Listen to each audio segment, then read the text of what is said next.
Just 10 miles from Pentilly Castle is the historic maritime city of Plymouth. It's from here, in September 1620, a small cargo ship called the Mayflower set sail for North America, with its passengers in search of new beginnings.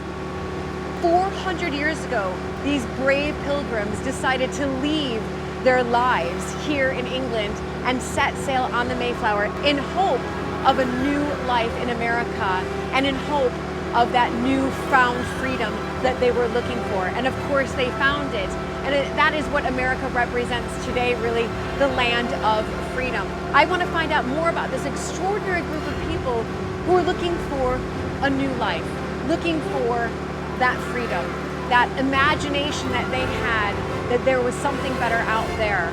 And they did that and started their journey right here on these waters. The Mayflower had been one of 2 ships heading for America from Southampton. But early into the voyage, the speedwell was leaking badly, so they docked in Plymouth, an unscheduled stop. Today, in the oldest area of the city, the Mayflower Steps mark the spot where it's thought the passengers finally set off on their journey. Well, I had a lovely boat trip over. I kind of almost felt like I was, a pilgrim 400 years later. Yes. I'm sailing on the same seas. But I mean, what's extraordinary for me is obviously being an American, Hannah, that to come here, because this is the first thing that we read about in our history books growing up in America. It was like you learned about the Mayflower and the Pilgrims and how they left England and sailed away to America to find their freedom. And here I am. Yes, you're on the Mayflower Steps. I'm on the Mayflower Steps. So so I see 1620, so we're, it was a big anniversary last year, right? It was the Mayflower 400. So 400 years since the Mayflower left Plymouth. Right. So this was the last point that the ship left England and made its way across to America. Right. But it was only here by chance because the ship started leaking. And there were actually 2. So there was the Mayflower and the Speedwell. Yes, I remember reading about the Speedwell, yes. Yeah, and the passengers all had to get on the one and make their journey. So it's only by chance they ever were here at all. That they were ever here at all. And how many passengers, how many pilgrims were on the Mayflower? So there were 102. Right. And it was actually quite a small ship. It would have been moored out there in the Catwater. Okay. So kind of in the mouth of the harbour and the river. Okay. It never would have come right up here because, as you can see, it would have ended up stuck in the mud as a larger ship. So it was out there and the 102 passengers would have been pretty crammed in. It was just one of many ships that left from England and Plymouth that went to colonise America. And that particular ship, the Mayflower, the passengers on there are the ones that happen to have had the most descendants. That's why it's so famous. That's why it's so famous. Yeah. So it wasn't just the Mayflower, there were several other ships. Well, from what I read, because again, we really did, this is the first thing I remember studying in my history books at school. I think it was just over 2 months that it took them to sail over to Massachusetts, I think it was. Yeah. They landed in Massachusetts. It was really tough. It was a tough voyage. These people, many of them hadn't been on a long voyage.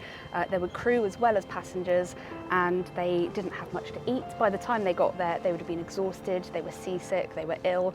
So they made it. Yeah, they made it. Yeah. And they didn't expect those 102 on one boat. Absolutely not. Right, so again, the provisions would have been, quite limited. They were spread across those two ships, and loads of the food would have been left behind here in Plymouth. And actually, there would have been more passengers than that. So some of those passengers, we don't know what happened to them. Right. They didn't make the journey. They disappeared off into Plymouth. Yeah. How extraordinary. Well, thank you so You're much for your welcome. time. And I'm just going to sort of take it all in. Enjoy.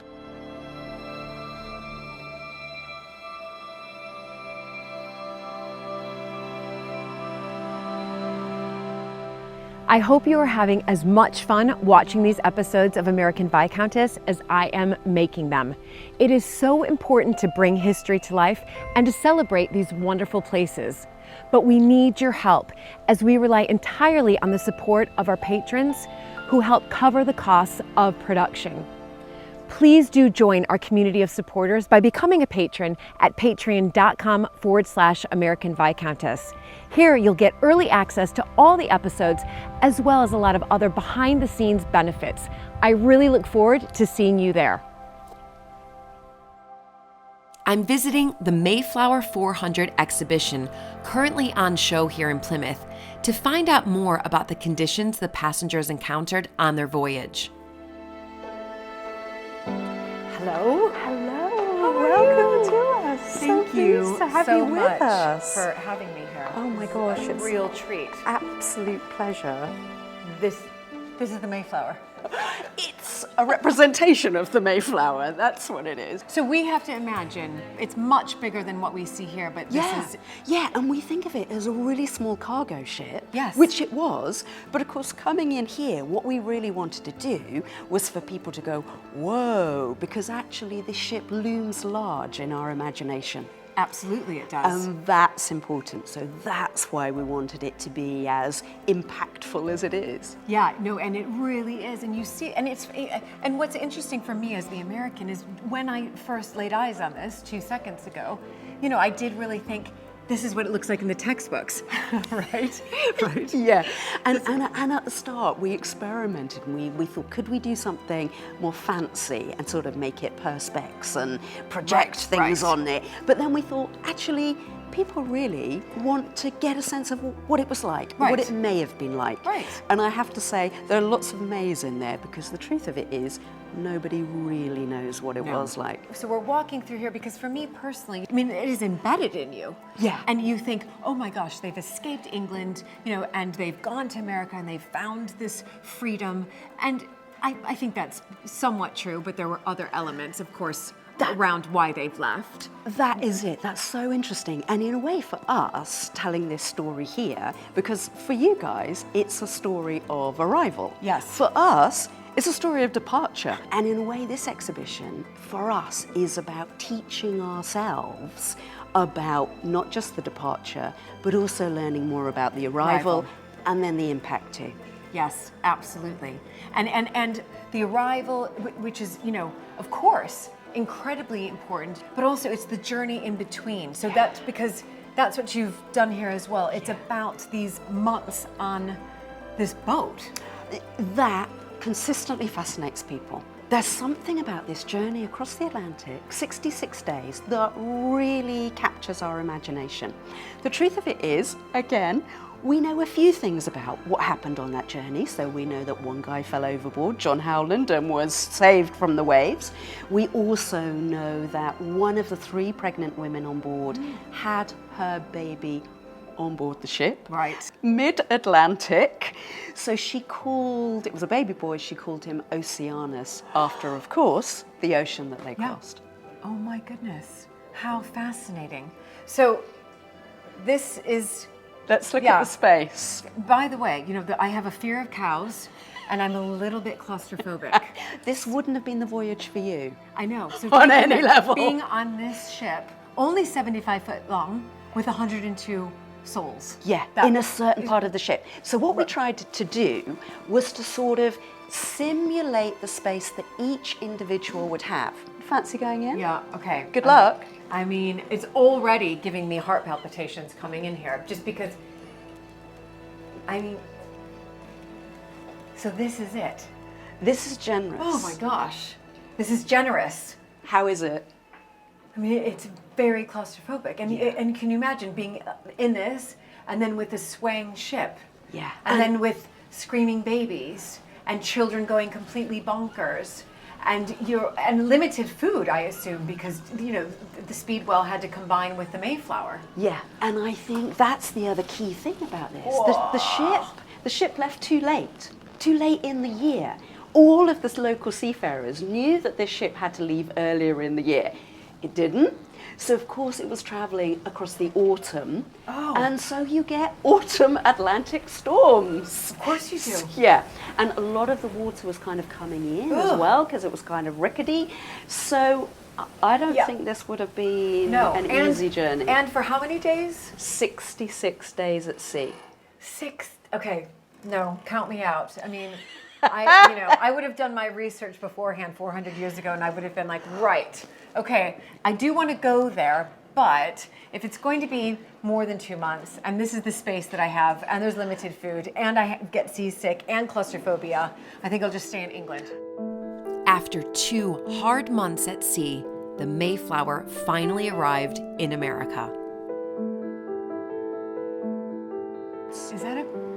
I thought that was a crying baby, yes. No, that's because you're still traumatized from your journey across the Atlantic. Oh. So the arrival and the settlement of what became the Plymouth Colony is really quite problematic. And if you look at the mortality rates, most of the adult women die. No. Because when the Mayflower arrives, it's virtually a hospital ship. Yeah. Of course, so they were at 66 days at sea. Of course, you're going to catch, illness after illness. So the women, most of them died before they even set foot, if you like. Exactly. So they die very much of a kind of, I guess, confinement and all those germs that have been sort of incubating on that ship. Whereas the men, a lot of them die of exposure because, of course, they're working on the land to build what becomes their new settlement. Food is never an issue because you think of the food on, the East Coast, in and around Cape Cod. Of course. Great food. Yeah, lobsters. Exactly, fantastic seafood. Starvation isn't the issue here. Exactly. It's exposure and the impact of that journey. So overall then, Jo, how many of the original 102 from the Mayflower survived and then was able to sort of carry on and continue on their lineage, if you like? So we started with 102, didn't we? Yes. By the end of the first winter, over half of them are dead. Oh my goodness. So their population is effectively cut into two. Yeah. So you really only have about 50 or so who survive within that first 6 months. Oh my goodness. Yeah. So why is it then, so you only have 50 that survive. Why is it that so many people across America and really across the world say, oh, I've got an ancestor from the Mayflower voyage? How can I put this delicately? I guess those who survived sort of got together, effectively. And so you have the first marriage in the new colony as early as, I think it's March 1621. Right. And a lot of them have a lot of children. Right. Effectively. Yeah, so you're looking at maybe 6, 8, 10, 12 children in some cases. That adds up. Yeah, but it's really interesting what you say about descendants, because this is what we tried to do here.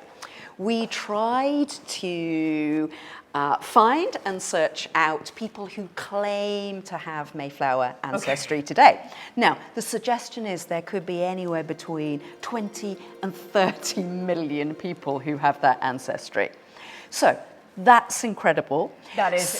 We worked with some family historians, and many of that 30 million, clearly not all of them, thankfully, but 1,053 here uploaded images of themselves and told us why this lineage matters to them. But what we wanted to do here as well was to do something a bit different.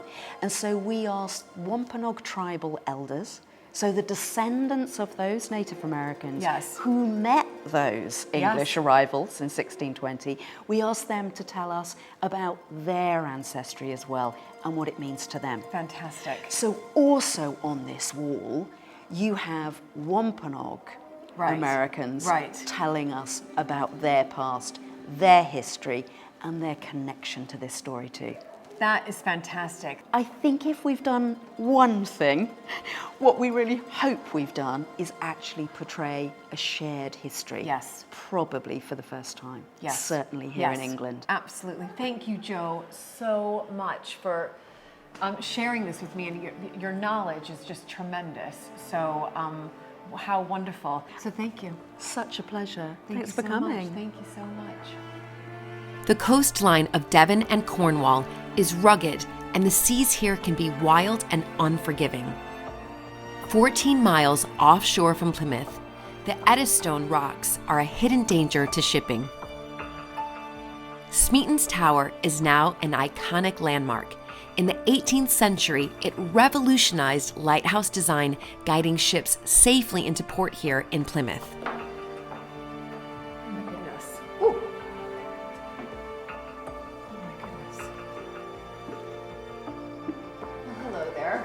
Hi there. Wow, and somebody used to live here. They did. Yeah, there would have been 3 people. They would have lived here for about 3 months at a time. They lived in the lighthouse. They in did. This. They really did. And of course, it never used to be here. It was on the Eddystone Reef, 14 miles out to sea. It was in the water, really. Exactly, and they completely relied on boats to bring supplies out to them. So this was built in 1759, and back then they were using tallow candles to light the lantern at the top. And they're made from animal fats. And there were times in the early days when they'd run out of food and the weather was so bad, supply boats couldn't get to them. They had to eat the candles. They had to eat it because they had the animal fat in them. Yes. Oh my yeah, goodness. that did happen in here a couple times. But where did they sleep? Because this is obviously the kitchen area. You've got your wood-burning stove here. Yeah. This is where they dined, if you liked. Yes. But where would they sleep? Well, that would be the next floor up. Well, that'll be the next floor up. It was, and there's only 2 beds up there, even though there was 3 people working here, because there was always somebody on duty, so they would swap around. Of course. They would sort of hot bed, in a sense. Yeah. So they swap over.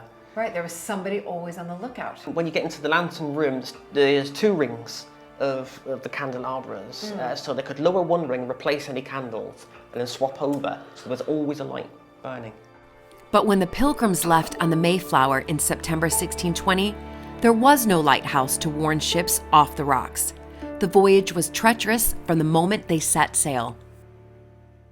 About 70 years after the Pilgrims left from just around in Sutton Harbour there for America, and obviously conditions hadn't changed, it was the same treacherous seas. When Stanley built the first lighthouse there to warn shipping, that only lasted 5 years. It was smashed off the rocks in a storm. Oh my The Great Storm of goodness. 1703. So they built the second one, which lasted a bit longer, but that was made of wood on the outside, and they used candles to light the lantern, so that burnt down 1755. Okay. But then John Smeaton came along and he said, right, no more wood. Build the whole thing out of solid interlocking granite stone blocks. Okay, which we can see here. Exactly. And they took inspiration from nature for the design. He saw an oak tree and he thought, that's an idea. So if that can stand up to the elements, then so maybe can this. He based the whole shape on a tree trunk, so when the force of the waves, as it would have been treacherous out there, when they smashed into the side of it, the force is deflected up the sides and back out to sea. Because there's a lip under the balcony which deflects it away from the lantern, so it keeps and this lighthouse that I'm in right now is kind of like the iconic looking lighthouse. Exactly, and that was when they first came up with that look. Really, they finally worked out a design that worked, and it was copied in many lighthouses around the world. Around the world, of course. It was as a first for that design. Well, fantastic. Thank you, Merrick. I'm going to head up to the lantern and just really look at this spectacular view of Plymouth.